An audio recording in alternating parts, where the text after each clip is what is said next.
یہ فطری بات ہے کہ ایک انسان کو اپنے والدین سے، اپنے گھر والوں سے، اپنے بیوی بچوں سے بڑی محبت ہوتی ہے، لیکن ایک مسلمان کے لیے ساری محبتیں اللہ اور اس کے رسول کے بعد ہوتی ہیں۔ غزوہ بنو مستلق میں ایک مہاجر نے ایک انصاری کے تھپڑ مار دیا۔ مہاجر نے دیگر مہاجروں کو مدد کے لیے پکارا اور کہا، اے مہاجروں مدد کرو، اور انصاری نے انصار کو مدد کے لیے پکارا۔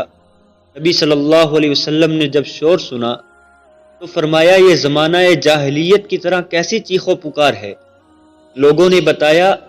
کہ ایک مہاجر نے ایک انصاری کے تھپڑ مار دیا تھا، تو نبی کریم صلی اللہ علیہ وسلم نے فرمایا، چھوڑو، یہ تو بہت برا کام ہے۔ عبداللہ بن ابی نے جب یہ واقعہ سنا، کیونکہ یہ منافق تھا، تو اس نے کہا، کیا واقعی مہاجر نے ایسا کیا ہے؟ ایک انصاری کو تھپڑ مارا ہے۔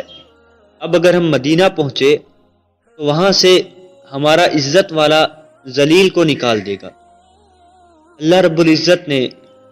قرآن کے اندر عبداللہ بن ابی کی اس بات کو سورۃ المنافقین میں یوں نقل کیا کہ وہ کہتے ہیں کہ اگر ہم لوٹ کر مدینہ پہنچے تو عزت والے ذلیل لوگوں کو وہاں سے نکال باہر کریں گے، حالانکہ عزت اللہ کی ہے اور اس کے رسول کی اور مومنوں کی، لیکن منافق نہیں جانتے۔ جب حضرت عمر فاروق رضی اللہ عنہ نے یہ بات سنی کہ عبداللہ بن ابی نے مسلمانوں کو اور نبی کریم صلی اللہ علیہ وسلم کو ذلیل کہا ہے، تو انہوں نے اجازت چاہی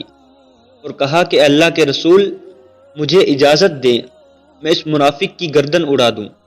نبی کریم صلی اللہ علیہ وسلم نے فرمایا، اس کو چھوڑ دو، لوگ کہیں گے کہ محمد اپنے ساتھیوں کو ہی قتل کرتا ہے۔ اور ایک دوسری روایت میں ہے کہ عبداللہ بن ابی کے بیٹے، جو کہ ان کا نام بھی عبداللہ تھا، لیکن وہ منافق نہیں بلکہ سچے کامل مومن تھے، جب انہیں خبر ملی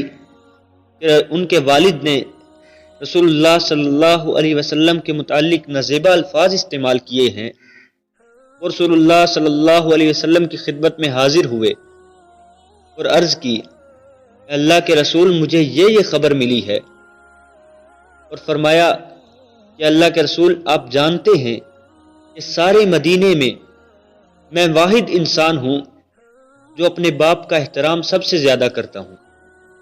اور یہ بھی کہ میں اپنے باپ کے رعب و دبدبا کو برداشت کرتا ہوں، اور اس قدر کہ میں نے کبھی باپ کی نظروں کی طرف نظر نہیں ملائی، لیکن پھر بھی میری محبت اور عقیدت کا امتحان آیا ہے، تو دیکھیے مجھے اجازت دیجیے، میں اپنے باپ کی گردن کاٹ کر آپ کے قدموں میں رکھ دوں گا۔ اور سیرت ابن ہشام میں لکھا ہے کہ جب عبداللہ بن ابی نے یہ کہا تو اللہ کے نبی صلی اللہ علیہ وسلم فرمانے لگے کہ چھوڑ دو اسے، لوگ کہیں کہنے لگے کہ محمد اپنے ساتھیوں کو ہی قتل کرتا ہے، لیکن عقیدت اور محبت کے اس سپوت کا غصہ ٹھنڈا نہ ہوا، اور قافلہ کا راستہ کاٹتے ہوئے مدینہ کے باہر اور اس راستے پر جا کھڑا ہوا جہاں سے ہر ایک کا گزر ہونا تھا۔ لوگ گزرنے لگے۔ جب اس کا باپ عبداللہ بن ابی منافق آیا تو اس نے تلوار کو میان سے نکال لیا اور کہنے لگا، واللہ لا تدخل المدینۃ حتی یأذن لک رسول اللہ، اللہ کی قسم تم اس وقت تک مدینہ میں داخل نہیں ہو سکتے جب تک رسول اللہ صلی اللہ علیہ وسلم اجازت نہ دیں،